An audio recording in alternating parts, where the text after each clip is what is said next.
During the time when Jesus was praying in Gethsamane's garden, the quiet of the night was shattered by the clatter of armor and the stern commands of the officials. A fight broke out when the soldiers of the high priest of Jerusalem arrived to arrest Jesus. The disciples, caught between sleep and vigilance, scrambled to their feet, their hearts racing with fear and confusion. Among them, ever impulsive, Peter drew his sword in a desperate bid to protect his master from the encroaching danger. The tension erupted into chaos as Peter's blade found its mark, not in the enemy he presumed to fight, but in Malchus, the high priest's servant. The garden, a place of prayer and solitude, became a scene of turmoil, reflecting the inner turmoil of those caught in the moment's grasp. In the dimly lit corridors of Jerusalem under the weight of Roman occupation, lived Malchus, a servant in the high priest's household. His life, a tapestry of silent obedience and unseen struggles, was about to intersect with a moment that would alter the course of history. Malchus had heard whispers of Jesus of Nazareth, a man whose teachings stirred the hearts of many and threatened the pillars of authority. As tensions escalated, the high priest resolved to capture Jesus, an act that would quell the growing unrest. Malchus, bound by duty, found himself entwined in this plot, a mere pawn in the high priest's scheme.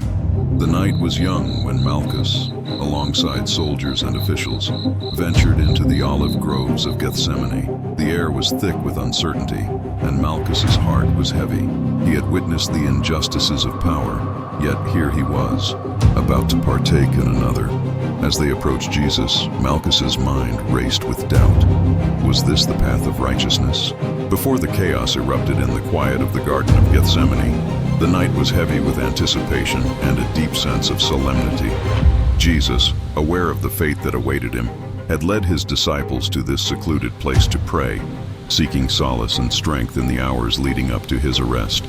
The garden, an oasis of ancient olive trees under the soft glow of the moon, was a place of quiet reflection and deep connection to the divine. The disciples, weary from the day's events and the late hour, struggled to stay awake despite Jesus' gentle admonition to watch and pray against the coming trials. In the stillness, the only sounds were the rustling of leaves and the distant hum of Jerusalem, alive with Passover pilgrims, but oblivious to the pivotal moments unfolding in its shadow. As Jesus concluded his prayers, marked by a resolve to accept his Father's will, he woke his disciples, signaling that the time had come. The tranquility of the moment was about to shatter, giving way to a sequence of events that would forever alter the course of history. The approaching torchlights of the temple guards and the murmur of armed men broke the night's calm, setting the stage for the imminent confrontation. As they approached, Jesus, fully aware of what was about to happen, addressed the group, questioning whom they sought. When they answered, "Jesus of Nazareth," and he replied, "I am he," the group drew back and fell to the ground, showcasing the power of his presence even in surrender. Judas then approached Jesus to betray him with a kiss, a prearranged sign to identify Jesus to the arresting party. It was at this moment, immediately following the betrayal, that the situation escalated. Simon Peter, one of Jesus' disciples, drew his sword and struck the high priest's servant, cutting off his right ear. The servant's name was Malchus. This act of violence by Peter was an impulsive attempt to protect Jesus from being arrested. However, Jesus rebuked Peter for his action, commanding him to put his sword away, stating, "Shall I not drink the cup the Father has given me?" This was mentioned in John 18:11. Then, Jesus touched Malchus's ear and healed him, showcasing his divine authority and his commitment to peace even in the face of betrayal and violence. Shortly after this incident, the soldiers arrest Jesus and takes him to the high priest, where it marked the beginning of the end of Jesus' ministry on earth. The healing of Malchus's ear is a testament to Jesus' teachings and his divine mission, a moment that resonates with profound implications and inspires awe and contemplation. The act of healing an enemy, particularly in a moment teeming with tension and the anticipation of conflict, underscores the depth of Jesus' commitment to embodying his message of love, forgiveness, and reconciliation. Jesus' healing of Malchus can also be seen as a demonstration of his submission to God's will. Throughout the Gospels, especially in the events leading up to his crucifixion, Jesus emphasizes that he has come to fulfill the will of his Father, not to resist it. By stopping Peter's violent defense and healing Malchus, Jesus was indicating that he would not resist the arrest that would lead to his crucifixion, which was a part of God's redemptive plan. Whatever happened to Malchus after being healed by Jesus remains a mystery, as the biblical narrative does not continue his story beyond this pivotal moment. However, the implications of this miraculous healing can inspire a continuation that reflects the profound impact of Jesus' actions and teachings.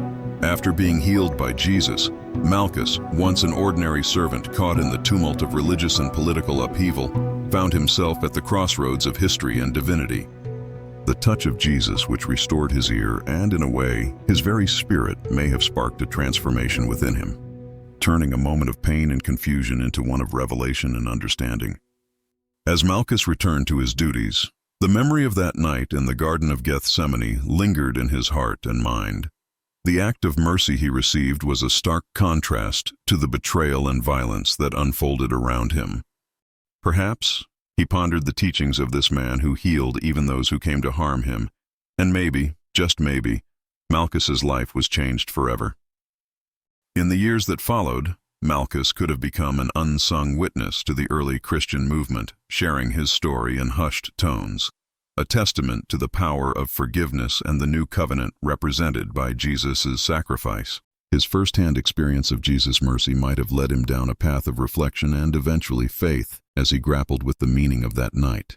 Though the scriptures do not tell us what became of Malchus, his encounter with Jesus serves as a powerful narrative about the capacity for thought. It reminds us that moments of grace, even those that seem small or fleeting, can alter the course of a life, turning enmity into understanding and conflict into peace. Change within every heart.